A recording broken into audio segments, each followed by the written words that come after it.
begins for Russia's most formidable weapons entry into combat duty. By the end of 2025, Oreshnik will enter Russian military service, a declaration that instantly rattled Europe and redraws the strategic map. By year's end, a medium-range missile system with the hypersonic Oreshnik will also be deployed. Its combat use was carried out for the first time last November.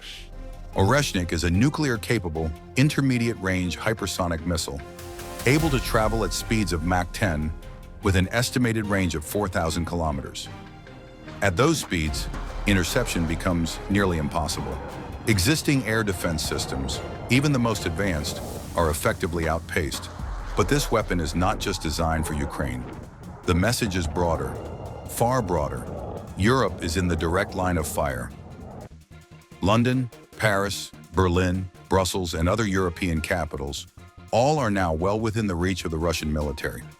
With just a press of a button, Oreshnik can be launched, armed, and delivered in minutes, capable of unleashing precision strikes against military, strategic, and political targets across the European continent. The fear is palpable and reshaping European defense policy.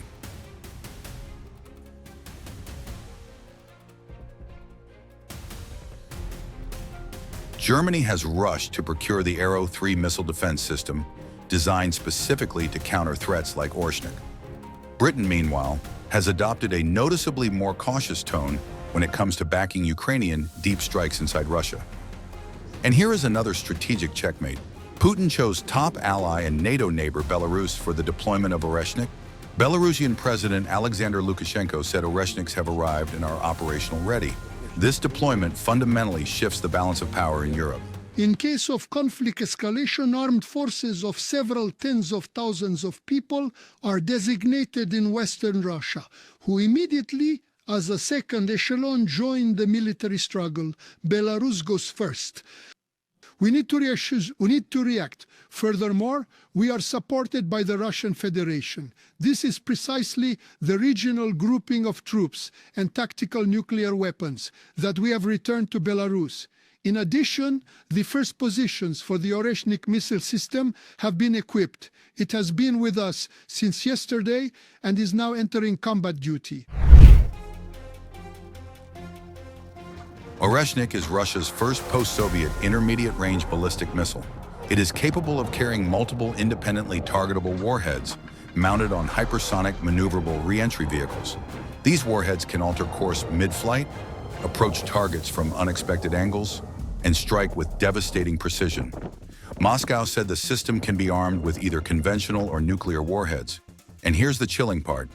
There is no way to know which one it carries until impact, with no way for an adversary to know before impact. A pre-production variant of the missile was first fired in combat against a Ukrainian industrial site late last year. Russian state media boasted that it would take the missile only 11 minutes to reach an airbase in Poland and 17 minutes to reach NATO headquarters in Brussels. Europe is watching, Washington is calculating, and the clock, according to Vladimir Putin, is already ticking. Distinguished members of this collegium, we are fully aware that the Kiev regime is backed by the immense potential of the member states of the world's largest military political bloc, NATO. Massive military aid is constantly flowing. Advisors, instructors, and mercenaries are being sent. Intelligence data is being transmitted. Under such challenging conditions, our troops demonstrate high combat readiness and excellent training. The capabilities of the Russian army are undergoing constant development. Work to strengthen the armed forces has been continuously underway for the past few years. Continuously, I am referring to the enhancement of their combat strength, qualitative improvements in the military command and control system, in operational and combat training, and of course, increasing the effectiveness of the defense industry, which has rapidly restructured many production and technological processes and is now producing much-needed products in ever-increasing volumes. Thanks to the well-coordinated efforts of the defense industrial complex, the Army and Navy are being promptly equipped with state-of-the-art weaponry and advanced military hardware. The ground forces are receiving missile systems and artillery units equipped with high-precision strike capabilities, as well as loitering munitions, various types of unmanned aerial vehicles, and advanced robotics. The aerospace forces are receiving upgraded missiles and aviation bombs, equipped with a guided planning and correction module capable of operating effectively in a complex jamming environment.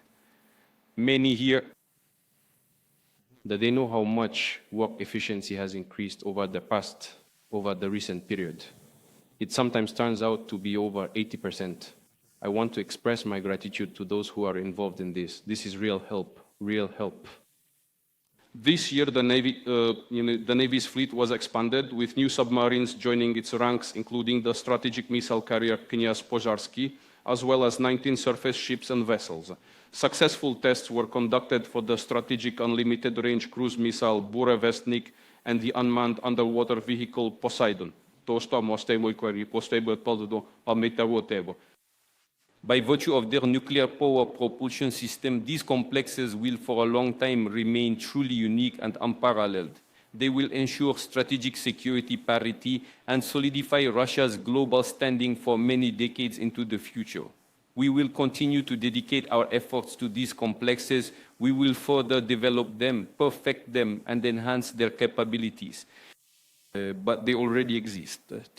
By year's end, a medium-range missile system with the hypersonic Oreshnik will also be deployed. Its combat use was carried out for the first time last November.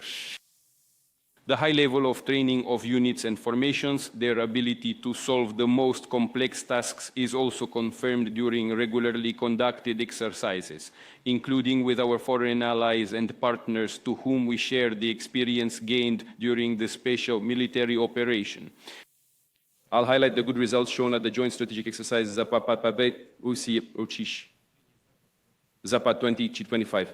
All tasks to protect the Union State's security from potential external aggression were successfully accomplished.